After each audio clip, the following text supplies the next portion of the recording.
Friends আমন্ত্রণ জানাচ্ছি নতুন আর একটা ভিডিওতে। ফ্রেন্ডস এখানে কিন্তু নাসির ভাই ভাই ভাই জিপসাম ডেকোরেশন থেকে খুব সুন্দর কিন্তু কাজ করে দিয়েছে। মাত্র 10,000 টাকা নাকি কাজ করে দিয়েছেন ভাই? জি ভাই, এরকমই রুম মাত্র 10,000 টাকা। কালার ছাড়া নিতে পারে না। কালার সহ যদি করতে চান 15 থেকে 16,000 টাকা একটি রুম কমপ্লিট করতে পারেন। ভাই এই ফ্ল্যাটে আর কি কাজ করছেন ভাই? এছাড়া অনেকগুলো কাজ করছি, দেখান। একটি রুম এই যে এতে দেখেন, এই একটা রুম ভাই, এটা করলে কেমন খরচ হবে? এটা করলে অলরেডি 10,000 টাকা ভাই, কালার সহকারে। মাত্র 10,000 টাকা হলে জি, একটি জি। রুম করতে পারবেন। দেখেন ছোট্ট একটি রুমে এই যে এটা রুম আছে ভাই, দেখান।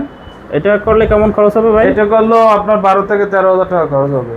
তা অবশ্যই খুব আপনার সুন্দর হচ্ছে একটি খুব কাজ সহজ। করে দিয়েছেন নাসির ভাই, অবশ্যই। আর রেজাল্ট ভাই একটা কথা বলি, এই যে পিলারটা ভাই টোটাল আমরা 40,000 টাকার মতন 35,000 টাকা হলে কমপ্লিট করে নিতে পারবো। তা একটা ফ্ল্যাট কিন্তু 35,000 টাকা হলে কিন্তু কাজগুলো করে নিতে পারবেন। জি, তো জি। অবশ্যই স্ক্রিনে দেওয়ার নাম্বার আছে নাসির ভাইয়ের নাম্বারে যোগাযোগ করে আরও পরামর্শ চাইলে জানতে পারবেন। তা অবশ্যই ভিডিওটা ভালো লাগলে শেয়ার করে অন্যকে দেখার সুযোগ করে দেবেন। আর নতুন হয়ে থাকলে অবশ্যই ফেসবুক পেজ থেকে দেখলে ফলো দিয়ে রাখবেন এবং ইউটিউব চ্যানেল থেকে দেখলে অবশ্যই সাবস্ক্রাইব করে সাথেই থাকবেন। তাই ভিডিওটা এখানে শেষ করে দেয়। ভালো থাকেন, আল্লাহ হাফেজ।